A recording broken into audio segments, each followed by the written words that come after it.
আসসালামু আলাইকুম। আমি রুমানা আক্তার, প্রভাষক হিসাব বিজ্ঞান, নারায়ণগঞ্জ সরকারি মহিলা কলেজ। প্রিয় শিক্ষার্থীবৃন্দ, কেমন আছো তোমরা সবাই? অনেকদিন ধরে বাসায় আছো, ভালো লাগছে না তোমাদের, কিন্তু তারপরও আমাদেরকে বাসায়ই থাকতে হবে। নিজেদেরকে বাঁচাতে হবে, নিজের পরিবারকে বাঁচাতে হবে, সর্বোপরি দেশকে বাঁচাতে হবে। আজকে আমি তোমাদের ক্লাস নিব হিসাব বিজ্ঞান প্রথম বর্ষের। আমি সবার প্রথমে আজকে ভ্যাট সংক্রান্ত লেনদেনের কিছু জাবেদা করাবো তোমাদেরকে। চলো চলে যাই আমাদের ক্লাসে। প্রিয় শিক্ষার্থীবৃন্দ, আজকে একটু খেয়াল করো, আমি ভ্যাট সংক্রান্ত লেনদেন নিয়েছি। আজকে এর উপরেই আমি জাবেদাগুলো একটু তোমাদের সাথে একটু রিভাইজ করব। 1 নম্বর জাবেদাটা তোমরা একটু খাতা কলমগুলো নিয়ে নিবে মেয়েরা। 1 নম্বর জাবেদাটা খেয়াল করো। ভ্যাট চলতি হিসাব খোলা হলো। ভ্যাট চলতি হিসাব খোলা হলো। এটি কি হবে? আমার ধারণা তোমরা সবাই পারো, তারপরও আমরা একটু রিভাইজ করব।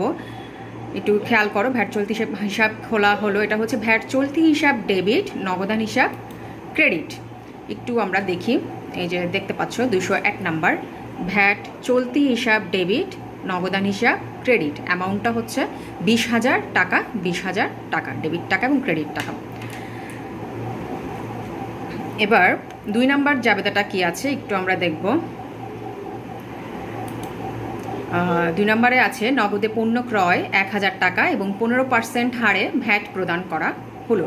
নগদে পণ্য ক্রয় 10,000 টাকা এবং 15% হারে ভ্যাট প্রদান করা হলো। কি হবে? আমার যেহেতু এখানে বলেই দিচ্ছে যে পণ্য ক্রয় হচ্ছে 10,000 টাকা এবং 15% হারে ভ্যাট, তার মানে আমি বুঝে নিতে পারছি যে আমার এই ক্রয়ের ভেতরে 15% ভ্যাটটা ইনক্লুড করা নেই। একটু খেয়াল করি আমরা, এই যে জাবেদাটা আমার করা হয়েছে। ক্রয় হিসাব ডেবিট, ভ্যাট চলতি হিসাব ডেবিট, নগদান হিসাব ক্রেডিট। তাহলে ক্রয় হিসাব আমার ছিল 10,000 টাকা। 10,000 টাকার উপরে আমরা জানি সব সময় আমাদেরকে 15% করে ভ্যাট প্রদান করতে হয়। 10,000-এর উপর 15% হবে 1,500 টাকা এবং দুটো যোগ করে ক্রেডিট দিতে হবে 11,500 টাকা। এরপরে 3 নাম্বার জাবেদাটা আমরা একটু দেখব। 3 নাম্বারে কি আছে? 3 নাম্বারে আছে নগদে পণ্য বিক্রয় 20,000 টাকা এবং 15% হারে ভ্যাট আদায় করা হলো। আমরা যখন বিক্রি করি তখন আমরা ভ্যাটের টাকাটা পাই এবং যখন ক্রয় করি তখন আমরা ভ্যাটের টাকাটা দিয়ে থাকি। আচ্ছা, এবার আমাদের 3 নম্বরে হচ্ছে নগদে পণ্য বিক্রয়। যেহেতু বিক্রয় করেছি তাই আমি ভ্যাটের টাকাটা পাবো। একটু খেয়াল করতে হবে। 3 নাম্বার নগদান হিসাব ডেবিট, ভ্যাট চলতি হিসাব ক্রেডিট এবং বিক্রয় হিসাব ক্রেডিট। একটু মেয়েরা দেখছো, বিক্রয় অলওয়েজ ক্রেডিট হয় আমরা জানি। ভ্যাট চলতি হিসাব 20,000 টাকার উপর 15% ধরে 3,000 টাকা হয়েছে। আর তারপরে হচ্ছে দুটো মিলিয়ে যোগ করে ডেবিট হয়েছে 23,000 টাকা। তারপরে নগদান হিসাব ডেবিট, ভ্যাট চলতি হিসাব ক্রেডিট এবং বিক্রয় হিসাব ক্রেডিট। যেহেতু আমি বিক্রয়ের সময় ভ্যাটের টাকাটা পেয়ে থাকি তাই এটা আমার ক্রেডিট হবে, এবং যেহেতু ক্রয়ের সময় দিয়ে থাকি তাই ক্রয়ের সময় ভ্যাট চলতি হিসাবটা ডেবিট হয়ে থাকে। এবার আমরা নেক্সট জাবেদায় চলে যাব। নেক্সট জাবেদা হচ্ছে 5 নাম্বার। আচ্ছা সরি, 4 নাম্বারে ছিলাম আমরা। 4 নাম্বার হচ্ছে 15% ভ্যাট সহ ধারে পণ্য ক্রয় করা হলো 11,500 টাকা। এবার একটু ডিফারেন্স মেয়েরা একটু খেয়াল করবে। 4 নাম্বার 204 যেটা লেখা আছে 15% ভ্যাট সহ ধারে পণ্য ক্রয় করা হলো। তার মানে এখন যে টাকাটা আমার দেওয়া আছে 11,500 টাকা, সেই টাকাটার মধ্যেই আমার 15% ভ্যাটটা ইনক্লুড করা আছে। এবার একটু দেখি আমরা 4 নম্বরের সলিউশনটা কি হবে। 4 নম্বর ক্রয় হিসাব ডেবিট, ভ্যাট চলতি হিসাব ডেবিট এবং প্রদেয় হিসাব ক্রেডিট। আবারও বলছি, ক্রয় হিসাব ডেবিট, ভ্যাট চলতি হিসাব ডেবিট এবং প্রদেয় হিসাব ক্রেডিট। এখানে বলা ছিল যে 11,500 টাকার ভেতরেই আমার ভ্যাটের টাকাটা ইনক্লুড করা বা অন্তর্ভুক্ত। তাই আমি আমার যে 11,500 টাকা, আমি সবার প্রথমে একটু খেয়াল করো, প্রদেয় হিসাব বসানো হয়েছে 11,500 এবং যেহেতু এটার ভেতরে আমার ইনক্লুড করা তাই আমাকে এখান থেকে ভ্যাটের টাকাটা আলাদা করে বের করে নিতে হবে। 115 দিয়ে ভাগ করব, 15 দিয়ে গুণ করব, তাহলেই আমি ভ্যাটের এই 1,500 টাকাটা পেয়ে যাব এবং বাকি টাকাটা হচ্ছে আমার ক্রয়ে চলে যাবে 10,000 টাকা। এই গেল আমার 4 নাম্বার জাবেদা। এবার আমি 5 নাম্বারে চলে যাব। 15% ভ্যাট সহ ধারে পণ্য বিক্রয়। 5 নাম্বার 15% ভ্যাট সহ ধারে পণ্য বিক্রয় 34,500 টাকা। আচ্ছা, এটার সলিউশনটা কি হবে আমরা একটু দেখি। 5 নাম্বার প্রাপ্য হিসাব ডেবিট, বিক্রয় হিসাব ক্রেডিট এবং ভ্যাট চলতি হিসাব ক্রেডিট। আমার 34,500 টাকার মধ্যেই ভ্যাট চলতি হিসাবটা রয়ে গেছে, তাই আমার 34,500 ডেবিট হবে, বিক্রয় হিসাব ক্রেডিট হবে এবং ভ্যাট চলতি হিসাব, যেহেতু আমি বিক্রয়ের সময় টাকা পেয়ে থাকি ভ্যাটের টাকাটা, তাই ভ্যাট চলতি হিসাবটা ক্রেডিট হবে। আশা করি মেয়েরা বুঝতে পারছো। এবার আমি 6 নম্বরে চলে যাব।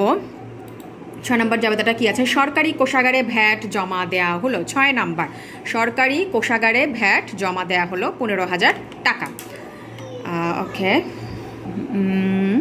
জাবেদাটা হবে ভ্যাট চলতি হিসাব ডেবিট, নগদান হিসাব ক্রেডিট।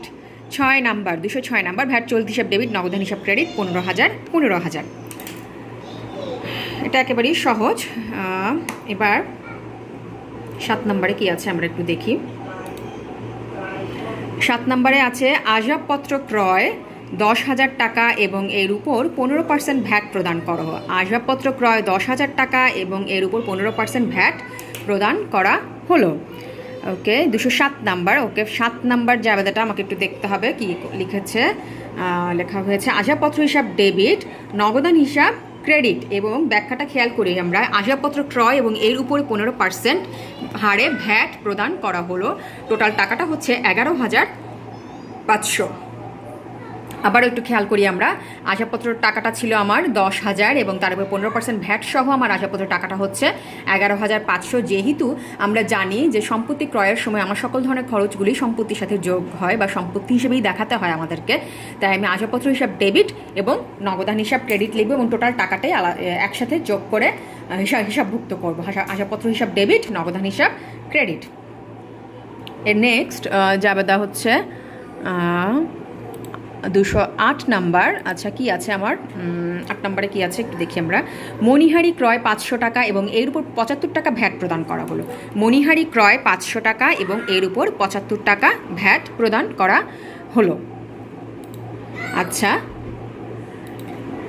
8 নম্বর জাবেদা মণিহারি হিসাব ডেবিট, নগদান হিসাব ক্রেডিট। আমার 500 টাকা হচ্ছে মণিহারি ক্রয় এবং 75 টাকা হচ্ছে ভ্যাট এবং যোগ করে হচ্ছে 575 টাকা। এটাও ঠিক আসবাবপত্রের মতনই মণিহারির সাথেই যোগ করে 575 হিসাব ডেবিট এবং নগদান হিসাব 575 ক্রেডিট করতে হবে। তার মানে হচ্ছে একসাথেই লিখে দেওয়া যাবে, মণিহারির সাথে আলাদা করে ভ্যাট চলতি হিসাব দেখানোর দরকার নেই। এবার আমরা 9 নম্বরে চলে যাই। 15% ভ্যাট সহ গ্যাস বিল পরিশোধ 4,300 টাকা। কি বললাম? 15% ভ্যাট সহ গ্যাস বিল পরিশোধ 4,300 টাকা। আচ্ছা, গ্যাস বিল যেহেতু এটা বলা হয়েছে উপযোগ খরচ ডেবিট, নগদান হিসাব ক্রেডিট। 15% ভ্যাট সহ, মেয়েরা একটু ভালোভাবে লক্ষ্য করবে, যেখানে বলেই দিয়েছে যে 15% ভ্যাট সহ গ্যাস বিল পরিশোধ করা হয়েছে। আর গ্যাস বিল যেহেতু, তাই এটা উপযোগ খরচ হিসেবে হিসাবভুক্ত করা হয়েছে। উপযোগ খরচ হিসাব ডেবিট, নগদান হিসাব ক্রেডিট। এবং এখানে বলা হয়েছে ভ্যাট সহ, তাই আলাদা করে কোনো কিছু বের করার দরকার নেই, আমি ডিরেক্টলি লিখে দিব। লাস্ট ওয়ান আমার কি আছে? 15% ভ্যাট সহ টেলিফোন বিল পরিশোধ 2,000 টাকা। এখানেও ঠিক 15% ভ্যাট সহ টেলিফোন বিল পরিশোধ, এটাও ঠিক সেম হবে। উপযোগ খরচ হিসাব ডেবিট এবং নগদান হিসাব ক্রেডিট এবং 15% ভ্যাট সহ টেলিফোন বিল পরিশোধ করা হলো। এবং এই ক্ষেত্রেও ঠিক সেম জিনিস আমি বলবো, যেহেতু টেলিফোন বিল আমার এটা ইউটিলিটি খরচ একটা উপযোগ খরচ, এখানে আমি উপযোগ খরচ হিসাবে হিসাবভুক্ত করবো এবং নগদান হিসাবে চলে যাবে, টাকাটা নগদে চলে যাবে, যে বিধায় নগদান হিসাবটা ক্রেডিট হবে। এবং বলা হয়েছে 15% ভ্যাট সহ টেলিফোন বিল পরিশোধ করা হলো, তাই আমার এটা এখানে যোগ করে দিলেই একসাথে লিখে দিতে পারবো আমরা। এটা আলাদা করে কোনো কিছু আর বের করতে হবে না। উপযোগ খরচ হিসাব ডেবিট এবং নগদান হিসাব ক্রেডিট।